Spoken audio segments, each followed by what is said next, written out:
ආයිබෝවන් අදත් අපේකම FB page එකට සාදරයෙන් පිළිගන්නවා. ඉතින් ගොඩක් දෙනෙක් අපිට කිව්වා මේ කොහොමද නවසීලන්තයට එන්නේ කියලා විස්තර අපෙන් ඇහුවා. ඉතින් ඒ නිසා අපි නවසීලන්තයට එන්න කැමැත්තක් දක්වන ලංකාවේ ඉන්න කට්ටියට අපි හිතුවා අපේකම තුලින් වැඩසටහනක් කළොත් හොඳයි කියලා.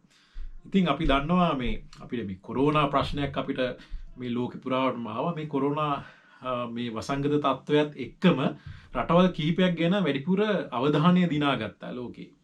ඉතින් එක රටක් තමයි මේ නවසීලන්තේ. ඉතින් මොකද නවසීලන්තේ කොහොමද කොරෝනා වලට මුහුණ දුන්නේ කියන එක ලෝක ජනතාවගේ ප්‍රසාදය හිමි වෙලා තියෙනවා. ඒ නිසා ගොඩක් රටවලින් විශේෂයෙන්ම යුරෝපා රටවලින් ඇමරිකාව වගේ රටවල් වලින් ගොඩක් ඒගොල්ලන්ගේ පුරවැසියෝ මේ රටට දැන් එන්න පටන් ගන්න තියෙනවා. ඒගොල්ලෝ ඉන්වෙස්ට් කරන්න පටන් ගන්න තියෙනවා. මේ සුරක්ෂිත භාවයක් නිසා. ඉතින් මම දන්නවා අනිවාර්යයෙන්ම ලංකාවේ කට්ටියත් ගොඩක් දෙනෙක් බලන් ඉන්නවා කොහොමද නවසීලන්තයට එන්නේ කියලා. ඉතින් මේ බෝඩර්ස් ඕපන් කරපු ගමන් ඒගොල්ලෝ බලන් ඉන්නේ කොහොමද නවසීලන්තයට එන්නේ කියලා. ඉතින් මම අපද වැඩසටහනෙන් ඕගොල්ලන්ට ගේනවා විශේෂ ඉමිග්‍රේෂන් ඇඩ්වයිසර් කෙනෙක්. නවසීලන්තේ හැමෝම දන්නවා තරංගා ගුණසේන මහත්මිය.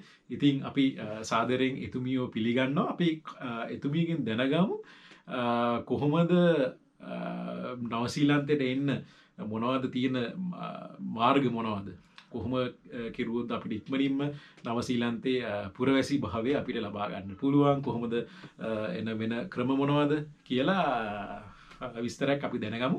ඉතින් ආයිබෝවන් කියලා ඔබතුමියවත් පිළිගන්නවා. ආයිබෝවන් දේවන්. මම මේ අවස්ථාවට සහභාගී කරගත්ත එක ගැන මම මුලින්ම ස්තුතිවන්ත වෙනවා.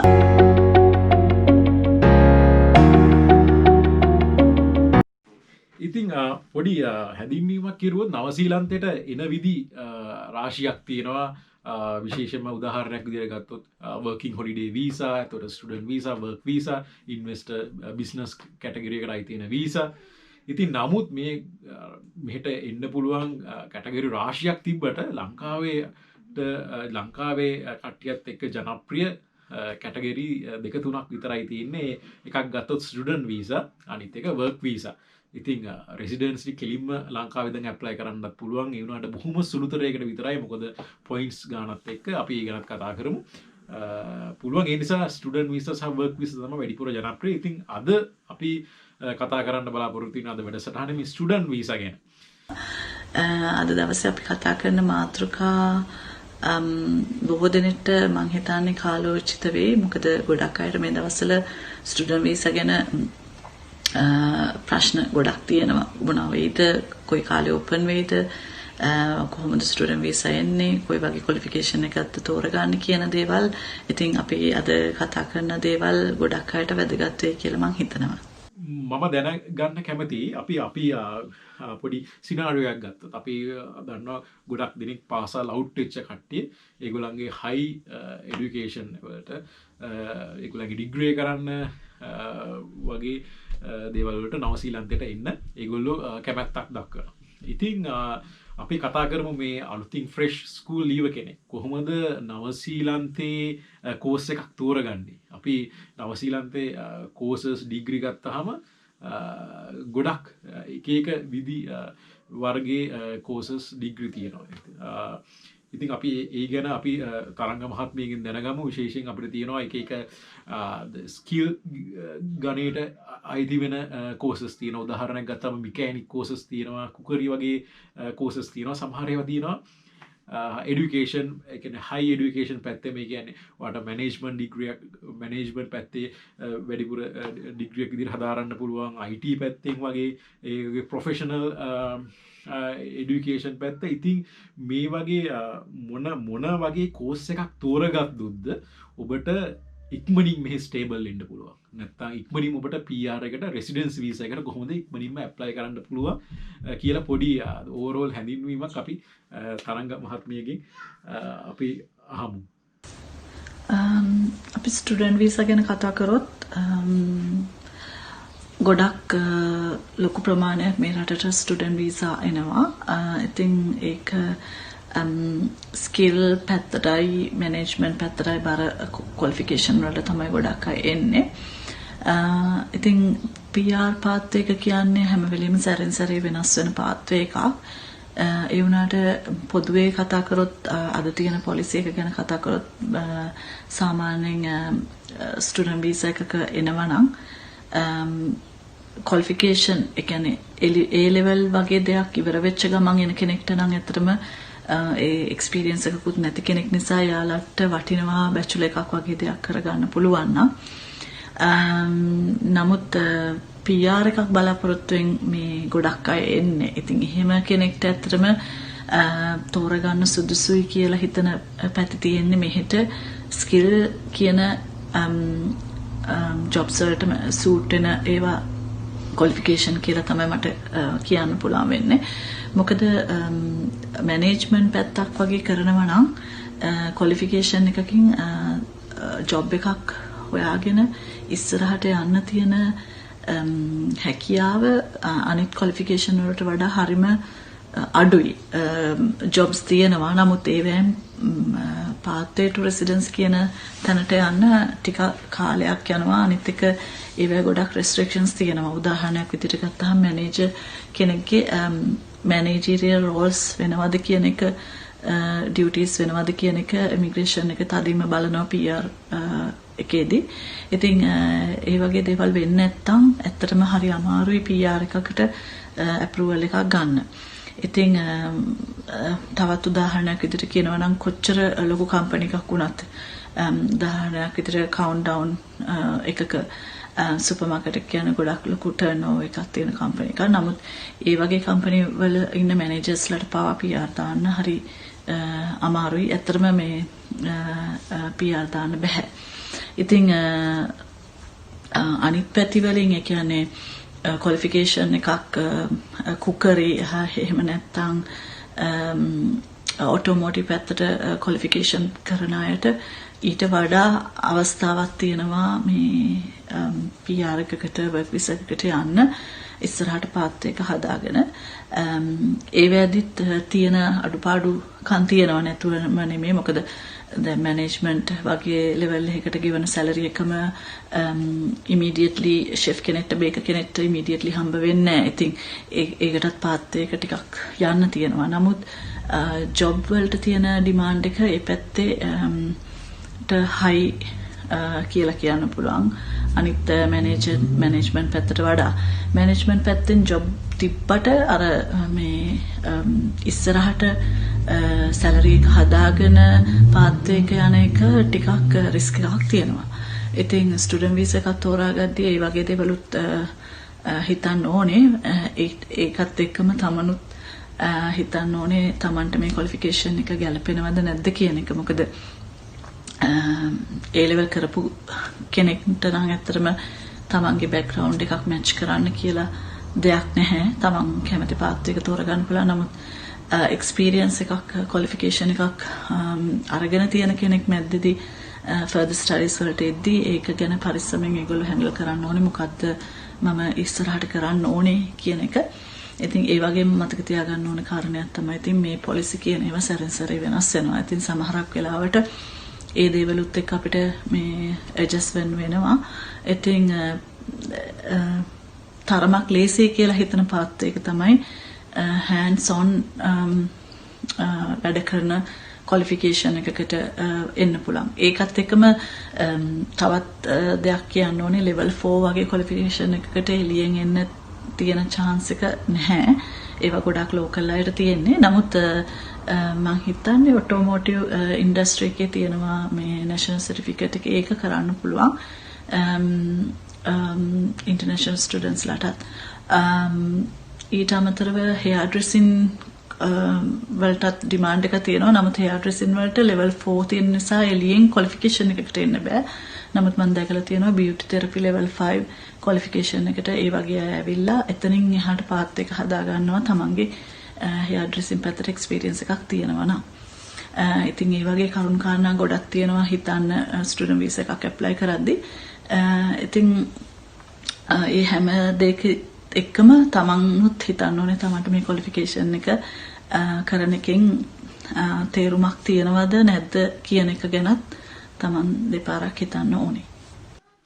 ඉතින් අපි තව දන්න දෙයක් තමා මෙහි එඩියුකේෂන් ලෙවල්ස් කැටගරි වලට බෙදලා තියෙන්නේ. ඉතින් ලංකාවේ තියෙන සිස්ටම් එක වගේම නෙමේ. නමුත් ලංකාවේ සිස්ටම් එකත් එක්ක කොහොමද අපි මේක සමානුපාත වෙන්නේ කියලා අපි තරංග මහත්මියගෙන් අහගමු. උදාහරණයක් විදිහට මම පොඩි හැඳින්වීමක් කරන්න. නවසීලන්තේ මේ ඩිග්‍රී ඒවා තියෙනවා.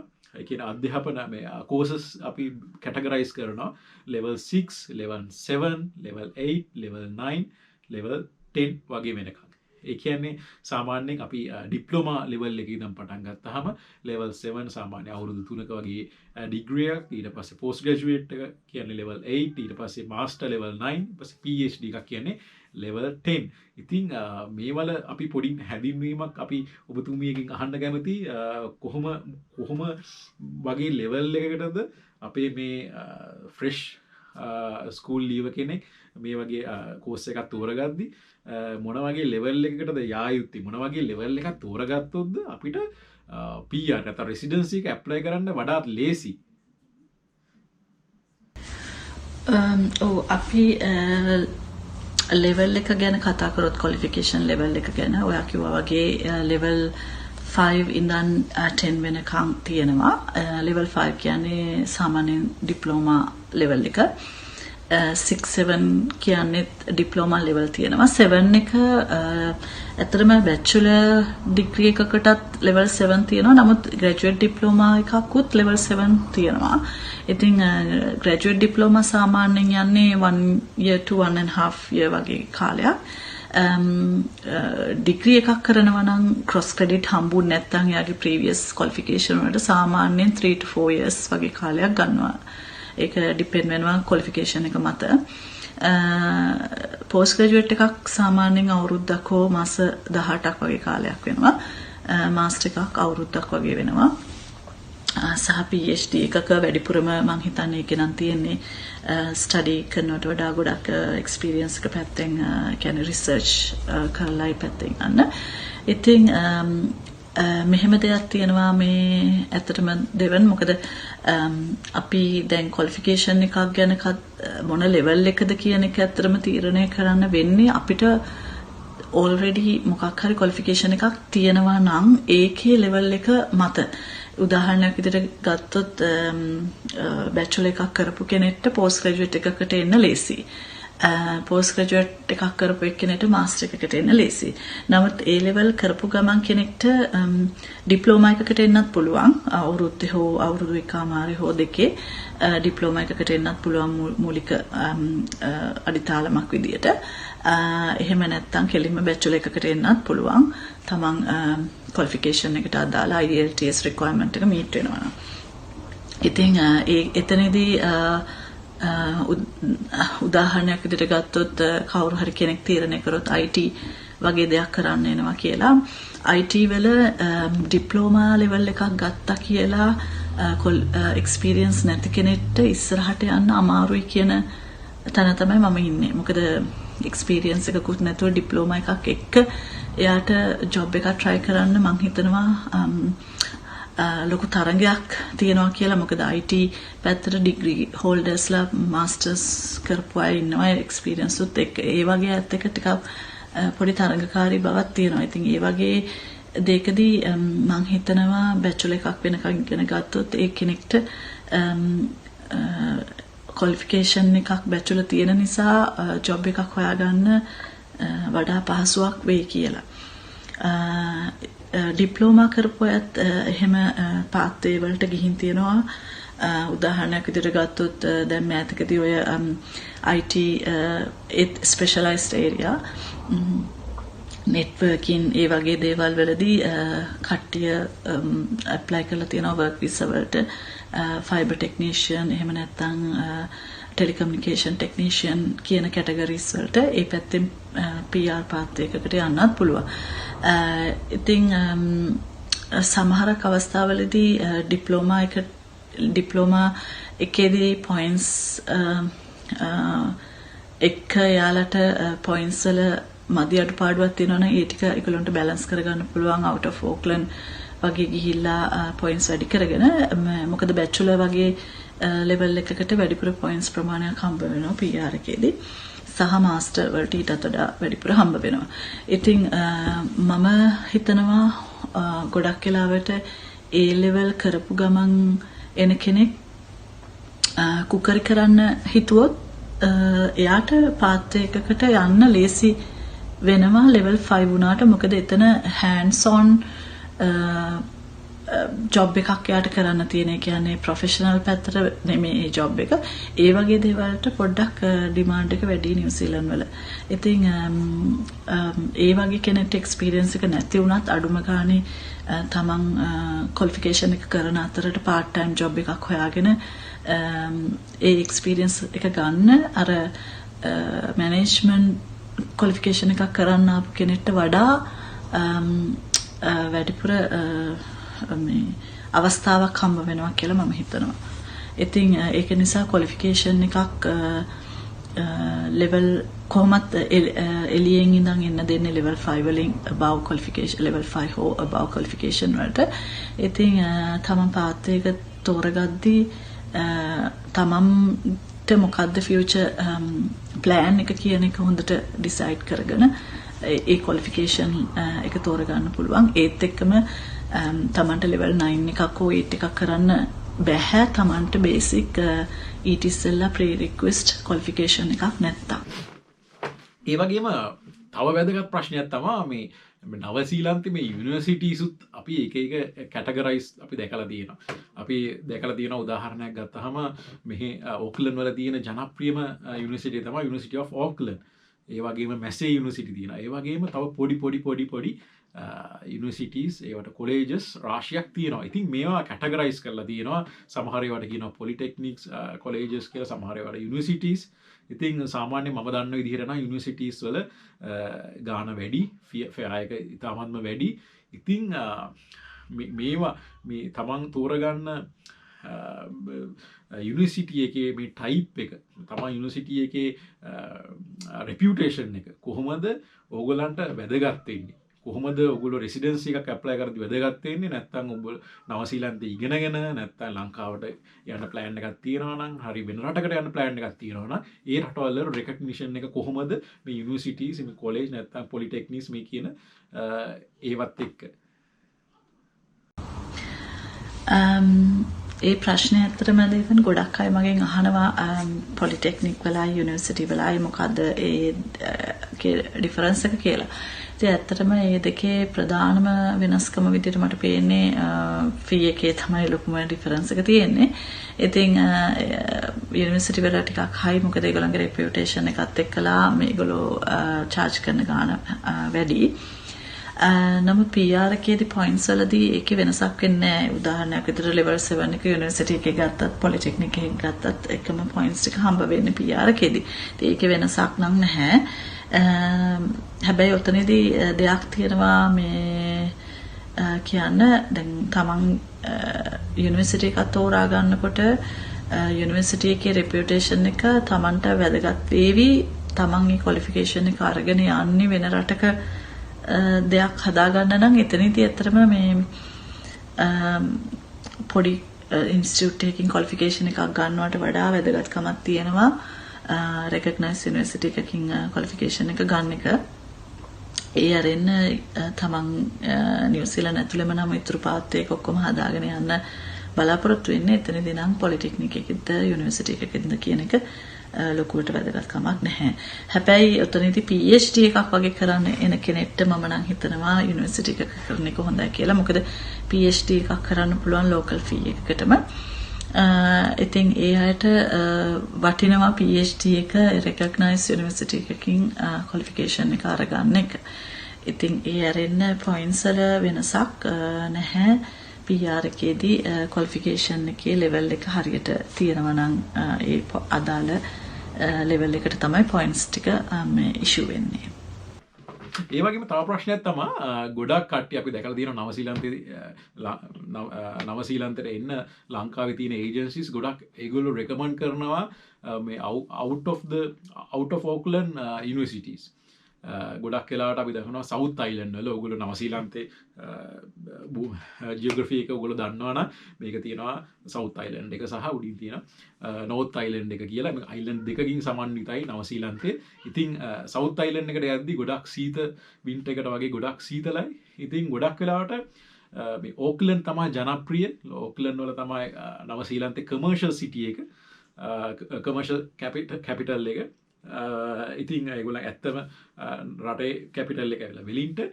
ඉතින් නමුත් ඕක්ලන්ඩ් තමයි ගොඩක් වෙලාවට ප්‍රසිද්ධ ස්ටුඩන්ට් කට්ටියට එන්න ගොඩක් යුනිවර්සිටිස් තියෙනවා. මම කලින් කිව්වා වගේ මැසි යුනිවර්සිටි එක, යුනිවර්සිටි ඔෆ් ඕක්ලන්ඩ් වගේ, ඒ වගේම MIT එක, ඒ කියන්නේ මනුකා ඉන්ස්ටිටියුට් ඔෆ් ටෙක්නොලොජි වගේ තියෙනවා. ඉතින් ඕක්ලන්ඩ් වල තියෙන යුනිවර්සිටි එකකින් ඉගෙන ගන්නවා සහ ඕක්ලන්ඩ් වල පිටත තියෙන යුනිවර්සිටි ඉගෙන ගන්න අතර මොකද්ද තියෙන වෙනස? ගොඩක් ගත්තාම අපි දන්නවා ෆෙයා එක නම් සාමාන්‍ය ඕක්ලන්ඩ් වල යුනිවර්සිටිස් වල වැඩි සහ කොස්ට් ඔෆ් ලිවිං එක වැඩි. ඊට අමතරව ඕක්ලන්ඩ් වල පිට ඉගෙන ගන්න කෙනෙක්ට සහ ඕක්ලන්ඩ් වල තියෙන යුනිවර්සිටි ඉගෙන ගන්න කෙනෙක්ට මොනවද තියෙන වෙනස? කොහොමද PR එක ඇප්ලයි කරද්දී මොකද්ද පොයින්ට්ස් ගානක් වැඩි වෙනවද? ඕක්ලන්ඩ් වලින් පිට ඉගෙන ගත්තොත් අපි මම දන්න විදිහට නම් වර්ක් වීස් තමන් වර්ක් කරන එක තමා බලපාන්නේ අවුට් ඔෆ් ඕක්ලන්ඩ්. පොඩ්ඩක් දැනගන්න කැමතියි මොකද්ද මොන වගේ යුනිවර්සිටි එකක් තෝරගද්දි ඕගලන්ට ඒක උපකාරී වෙයි මේ බලන් ඉන්න කට්ටියට. දේවන් ඒකේ තියෙන වාසියක් PR එකට නෙමෙයි. නමුත් තමන්ට ඕපන් වර්ක් වීසා එකක් ගන්න එකේ කාල සීමාවේ පොඩි වෙනසක් තියෙනවා.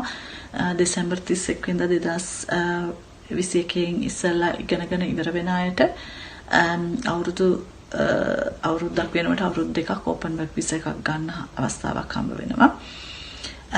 ඒ අරෙන්න PR එකට පොයින්ට්ස් ප්‍රමාණයක් එන්නේ නැහැ. ක්වොලිෆිකේෂන් එක එළියේ out of ඕක්ලන්ඩ් ඉගෙන ගත්තා කියන එකෙන්. නමුත් out of ඕක්ලන්ඩ් වල ජොබ් එකක් කරනවා කියන එකෙන් පොයින්ට්ස් ප්‍රමාණයක් එකතු වෙනවා PR එකට.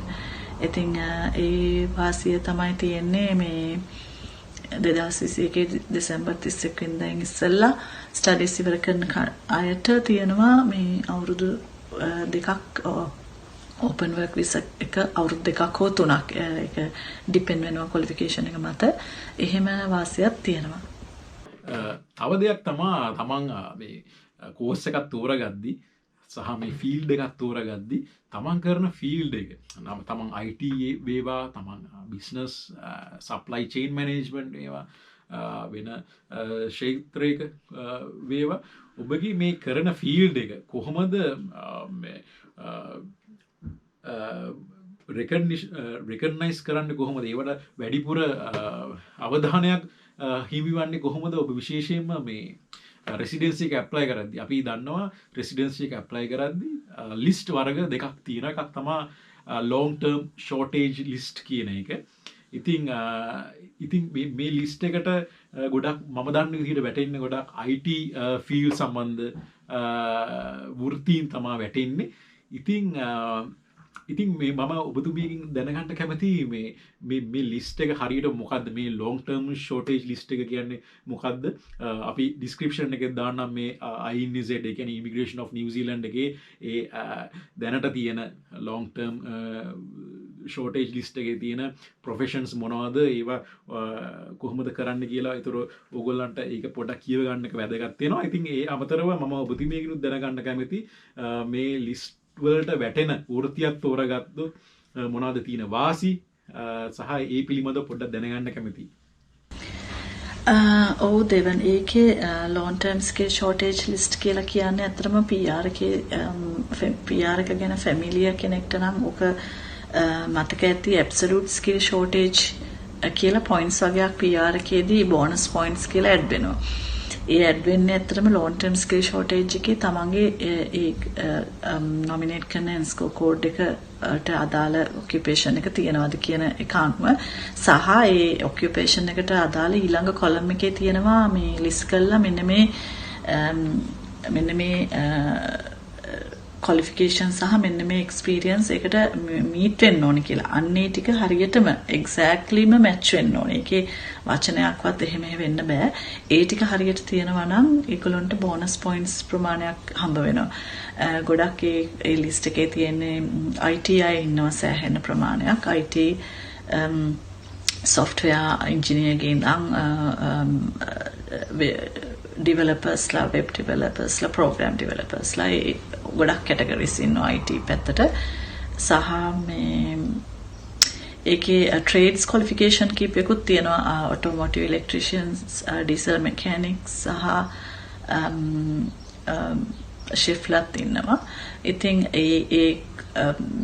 ඒ point system එකට අපි යනවානේ skill migration category කියලා point system එකට අනේ point system එකට යද්දී ඒ අදාළ occupation එකට ඒ සුදුසුකම් සහ ඒ ඉල්ලන experience එක හහ සුදුසුකම තියෙනවා නම් ඒ points ප්‍රමාණයත් එකතු කරගන්න අවස්ථාවක් තියෙනවා. ඕක ගොඩක් වැදගත් වෙන්නේ මේ දේවල් එළියෙන් ඉඳන් PR එකට path එකට කෙලින්ම එන්න try කරන අයට. ඒ කියන්නේ skill migration category එකෙන් points 160 job offer එකක් නැතුව try කරන අයට ඔය bonus points අදගත් වෙනවා. points increase කරගන්න ඕන නම් තමට points මදිනවා. ඉතින් ගොඩක් වෙලාවට New Zealand ඇතුලේ ඉන්න කෙනෙක්ට job එකක් base කරගෙන apply කරනකොට points වල මදිපාඩුවක් වෙනවා හරිම අඩුයි. නමුත් එහෙම අඩුපාඩුවක් වෙනවා නම් තමන්ගේ occupation එකේ long term skill shortage කියන list එකේ තියෙනවා නම් අන්නේ ඒකෙදි අවස්ථාවක් තියෙනවා තමන්ට ඒ bonus points ප්‍රමාණය ගන්න. නමුත් occupation එක විතරක් තිබ්බ පමණින් points හම්බ වෙන්නේ නැහැ. ඒකට අදාළ ඊළඟ column එකේ තියෙනවා මෙන්න මේ qualification මෙන්න මේ experience එක meet වෙන්න ඕනේ කියලා. අර ඒ දේවල් ඔක්කොම meet වෙනවා නම් තමන්ට ඒ bonus points ප්‍රමාණය ගන්න පුළුවන්. ඒ වගේම ලංකාවේ ඉඳලා නවසීලන්තයට ස්ටුඩන්ට් කෙනෙක් විදිහට එන කෙනෙක්ට ලොකු ප්‍රශ්නයක් තමයි දැනගන්න තියෙන්නේ එයාගේ process එක මොකක්ද? එයාගේ flow එක මොකක්ද? එයා නවසීලන්තයට ස්ටුඩන්ට් කෙනෙක් විදිහට එනවා. ඊට පස්සේ එයා work කරනවා. ඊට පස්සේ මොන වගේ දේවල් එයාගේ qualifications එයා සම්පූර්ණ කෙරුවොත්ද එයාට residency එක apply කරන්න පුළුවන්. ඉතින් අපි දන්නවා නව ලංකාවේ ඉඳලා නවසීලන්තයට එන ස්ටුඩන්ට්ස්ලා 90%කට වැඩි ප්‍රමාණයක් එන්නේ මේ රෙසිඩෙන්සි එක ගන්න. ඉතින් 10% වගේ ප්‍රමාණයක් තමයි ආයේ ලංකාවට හරි වෙන රටකට හරි යන්න බලාපොරොත්තු වෙලා ඒගොල්ලන්ගේ බිස්නස් හරි තව এডুকেෂන් හරි කරන්න බලාපොරොත්තු වෙන්නේ. ඉතින් අපි 90% ගැන කතා කරමු. ඒගොල්ලෝ ලංකාවේ රෙසිඩෙන්සි ඇප්ලයි කරන්න නවසීලන්තේ රෙසිඩෙන්සි එක ඇප්ලයි කරන්න බලාපොරොත්තු වෙන අනාගත බලාපොරොත්තු ඇතිව තමයි මේ ස්ටුඩන්ට් වීසා ලොකු ගාණක් ගෙවලා එන්නේ. ඉතින් මේගොල්ලා මේ රෙසිඩෙන්සි එකට යන පාත් එකේ ගැන කතා කරුවොත් ෂෝටස්ම පාත් එක ඔබතුමියට හිතන විදියට කොහොමද? ඒ කියන්නේ මොන වගේ ලෙවල් එකකටද අපි යන්න ඕන? අපි දන්නවා ලෙවල් 7 එකක් වගේ කෙරුවොත් අවුරුදු 3ක් යනවා.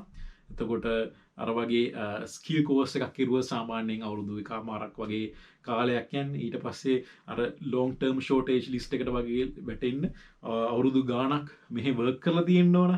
ඒ වගේ qualification work experience qualification මේ දෙකම අරගෙන තමන්ට point 160 හදාගෙන residency apply කරන්න තියෙන shortestම පාඩේ කියන්නේ කෙටිම මාර්ගය කියන්නේ අඩුම කාලයක් තුලදී apply කරන්න පුළුවන් මාර්ගය අපි ඔබතුමියගෙන් දැනගන්න කැමතියි. ඉතින් මම හිතනවා ඔයගොල්ලෝ ගොඩාක් දෙනෙක්ට මේක ප්‍රයෝජනවත් මම මේ අහන ප්‍රශ්නේ.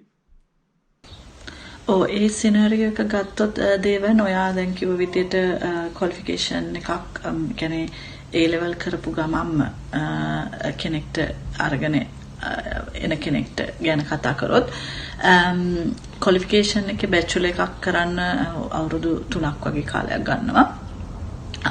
bachelor එකක් ඉවර වෙලා open work visa එකක් හම්බ වෙනවා. ඒ කාලය ඇතුළත එයාලට පුළුවන් experience එකක් gain කරගන්න. ඉතින්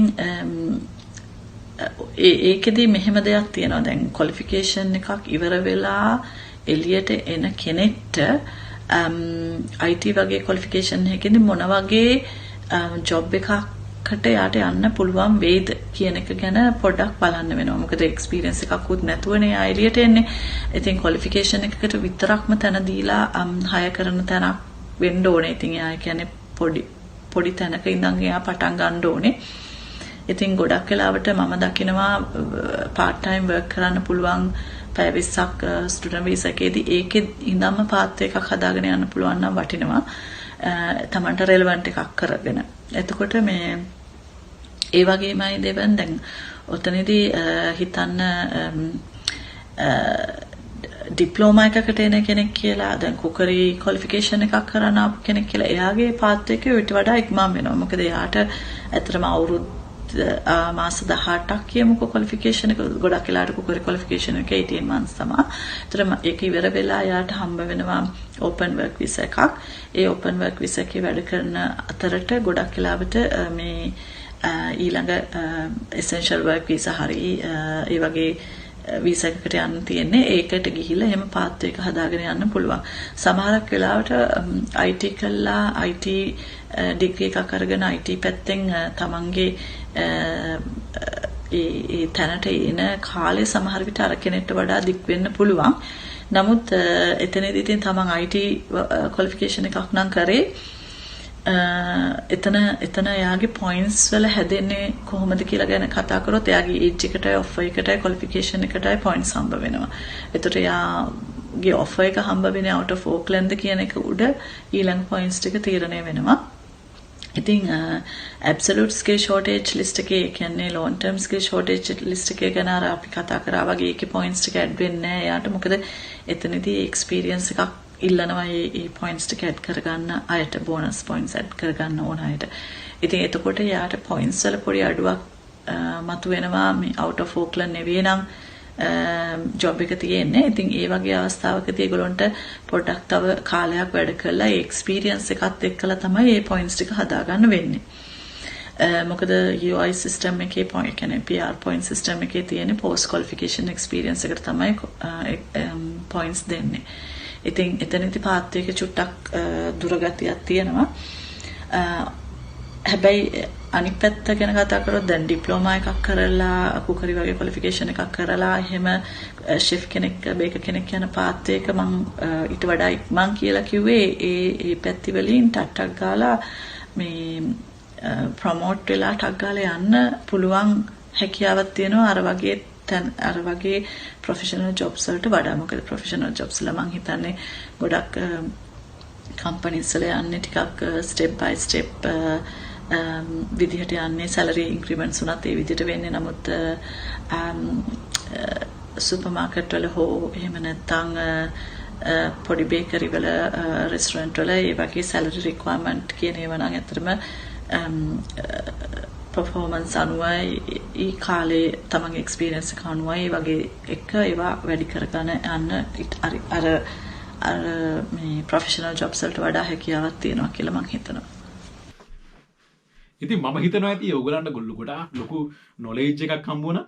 ඉතින් මේ අපි කරන මේ පළවෙනි වැඩසටහන මම බලාපොරොත්තු වෙනවා next week එකෙත් අපි මේ වගේම තව මේකේ වෙන ස්ටුඩන්ට් කෙනෙක්ට කියන්නේ ඔබ සමහර විට ඩිග්‍රී එකක් අතරතුර ලංකාවේ ඩිග්‍රී එකක් අතරතුර ඉන්න පුද්ගලයෙකු ඉන්න පුළුවන්. ඔබ අතරතුර ඔබ ඒක භාගයට නවත්තලා ඔබ නවසීලන්තයට අවිලා කන්ටිනියු කරන්න පුළුවන් ආසාවෙන් ඉන්නවා වෙන්න පුළුවන්. ඊට අමතරව ඔබ ලංකාවේ ඩිග්‍රී හෝල්ඩර් කෙනෙක් වෙන්න පුළුවන්. ඔබ මාස්ටර් එකකට මෙහි ඉන්න බලාපොරොත්තුෙන් ඉන්නවා පුද්ගලයෙකු ඉන්න පුළුවන්. ඉතින් සහ මේ බෝඩර්ස් දැන් මේ වෙනකොට ඔක්කොම බෝඩර්ස් ටික වහලා තියෙන්නේ රෙසිඩන්ස්ලාට සහ වර්ක් විසා තියෙන කට්ටියට විතරයි දැනට පොඩි රිලීස් එකක් එක්සෙප්ෂන් එකක් දීලා තියෙන්නේ. ඉතින් අපි මේවා කවදද හරින්නේ? එතකොට වර්ක් වීසා ගැන අපි පොඩ්ඩක් කතා කරමු ඊළඟ වැඩසටහනේ.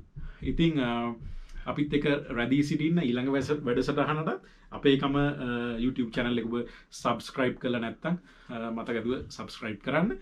එතකොට ඔබට මේ වගේ අලුත් වැඩසටහන් ඔබට දකින්න හම්බ වෙයි. ඉතින් ඒ වගේම ස්තුතිවන්ත වෙනවා තරංග මහත්මියට. ඉතින් කාර්ය බහුල මොහොතක අපේකමත් එක්ක මේ වගේ වැඩසටහනක් කිරීම සම්බන්ධයෙන් ඔබතුමියගේ ඉදිරි වැඩ කටයුතු වලට සුබ පතනවා. අද දවසේ අපිට ලැබුණු ඉඩ ප්‍රමාණයෙන් අපි ගොඩක් මාතෘකා කතා කරා. මම හිතනවා හැමෝටම ගොඩක් ප්‍රශ්න වලට උත්තර හම්බ වෙන්නේ නැති කියලා. මාව මේ අවස්ථාවට සම්බන්ධ කරගත්තට බොහොම ස්තුතියි. ඉතින් අපි නැවත හමු වෙමු. ඔයගොල්ලෝ හැමෝටම ජය වේවා. අපේකම මතක ගන්න ඔබගේ හදවතේ තියාගන්න. එහෙනම් ගිහින් එන්න.